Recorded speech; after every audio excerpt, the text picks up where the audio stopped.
أعوذ بالله من الشيطان الرجيم.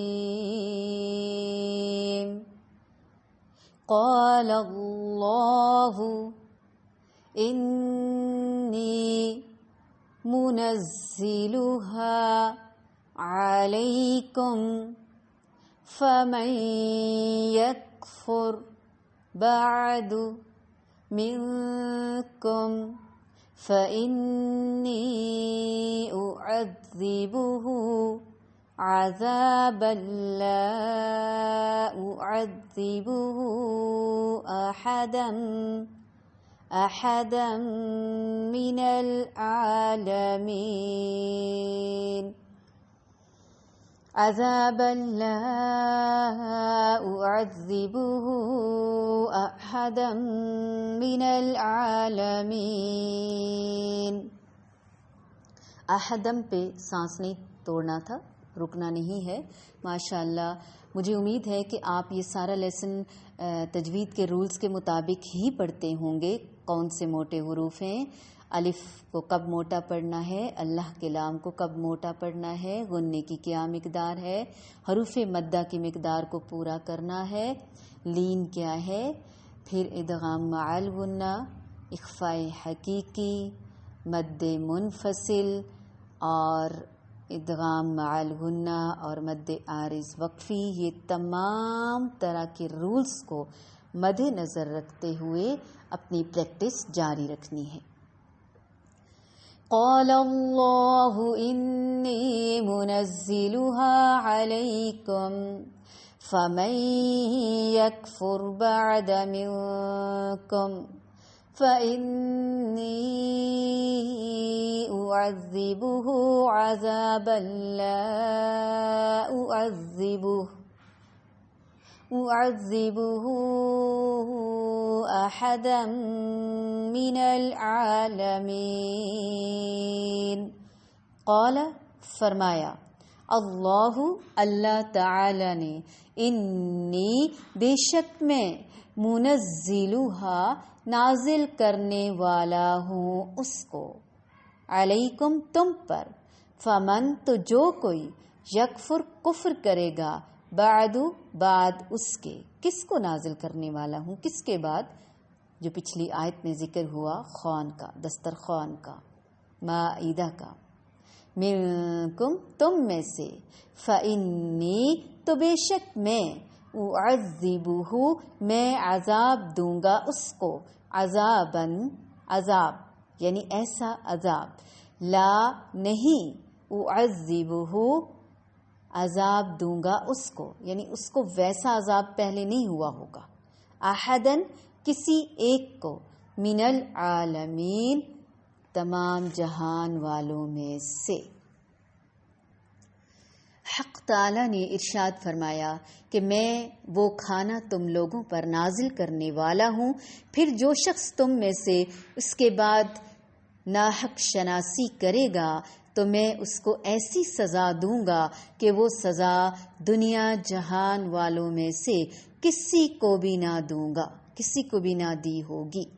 مائدہ خوان، طعام آسمان سے اترا یا نہیں، اس کی بارے میں بحث تو علماء ہی کر سکتے ہیں. علماء کے مطابق کہ صحیح اور صریحاً مرفوع حدیث نہیں موجود. جمہور علماء کرام جیسے امام شوکانی اور امام ابن جریر، امام جریر طبری رحمہ اللہ علیہما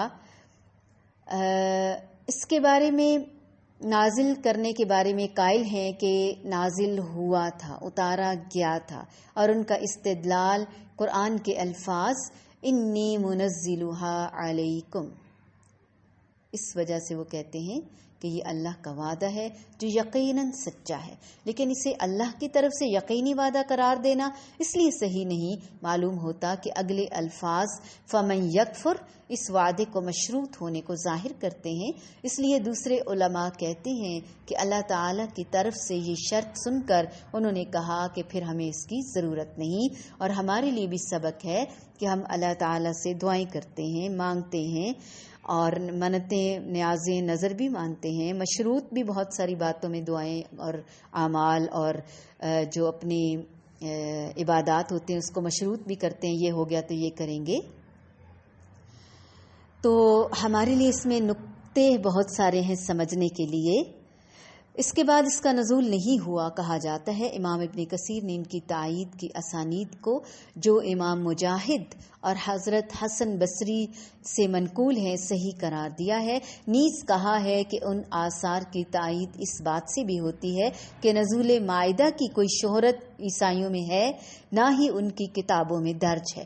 حالانکہ اگر یہ نازل ہوا ہوتا تو اسے ان کے ہاں مشہور بھی ہونا چاہیے تھا اور کتابوں میں بھی تو کم از کم اس کا کوئی نقل تو ہونا ہی چاہیے تھا. واللہ اعلم بالصواب. اس بحث سے بہتر ہے کہ قرآنک الفاظ ہیں، ترجمہ ہم سیکھ چکے ہیں، بہت خوبصورت الفاظ ہیں. ہمیں ان الفاظ کے ساتھ بھی اللہ تعالی سے مانگتے رہنا چاہیے. وہ ہمیں اس کی مرضی ہوگی تو عطا کر دے گا، نہیں ہوگی تو اس کی اپنی مرضی، اس کی رضا پہ ہم راضی اور خوش ہیں. اللہ تعالیٰ نے جواب دیا، میں اس کو تم پر نازل کرنے والا ہوں، مگر اس کے بعد تم میں سے کفر کرے گا اسے میں ایسی سزا دوں گا جو دنیا میں کسی کو بھی نہ دی ہوگی. اس سے معلوم یہ ہوتا ہے، پتہ یہ چلتا ہے کہ جن لوگوں پر انعامات زیادہ ہوتے ہیں، جن لوگوں پر نعمتیں زیادہ ہوتی ہیں، ان کا حساب بھی اسی قدر زیادہ ہوتا ہے. یہاں پر بنی اسرائیل کو سیدنا عیسیٰ علیہ السلام کے ماننے والوں کو دنیا کے دسترخوان سے رزق مل رہا تھا طرح طرح کا، لیکن انہوں نے ایک خاص قسم کا رزق مانگا اور وہ تھا آسمانی رزق. بطور معجزہ، بطور نشانی ہمیں ایک ایسی چیز دی جائے کہ ہمارے دلوں کو خوشی نصیب ہو اور ہمارے لیے عید کا دن ہو جائے. عید کے دن میں بھی آپ نے دیکھا ہوگا ہم اچھے اچھے مخصوص کھانے کھاتے ہیں، غریب سے غریب ہو تو بھی. عام دنوں میں ہر کوئی نہیں کھا سکتا. عید کے دن ہر گھر میں خوشی کا سماں ہوتا ہے اور اچھے کھانے بھی ہماری خوشی کا ایک سبب ہے. جب بھی ہم خوش ہوتے ہیں ہم کھانا کھانے چلے جاتے ہیں، ہم سیور فوڈ پہ جاتے ہیں، ہم گھر میں اچھے کھانے بناتے ہیں، کوکنگ کرتے ہیں، پارٹیز کرتے ہیں. لہٰذا خوشی کا دن اور عید کا دن اور ہمیں اور اطمینان بھی نصیب ہو جائے خوشی کے ساتھ ساتھ، تو اس وقت اللہ سبحانہ و تعالی نے فرمایا ٹھیک ہے وہ تو میں تمہیں دے دوں گا، لیکن اس کے بعد اگر ناشکری کی، کفر کیا، نافرمانی کی تو سزا بھی یقیناً بہت سخت ہوگی.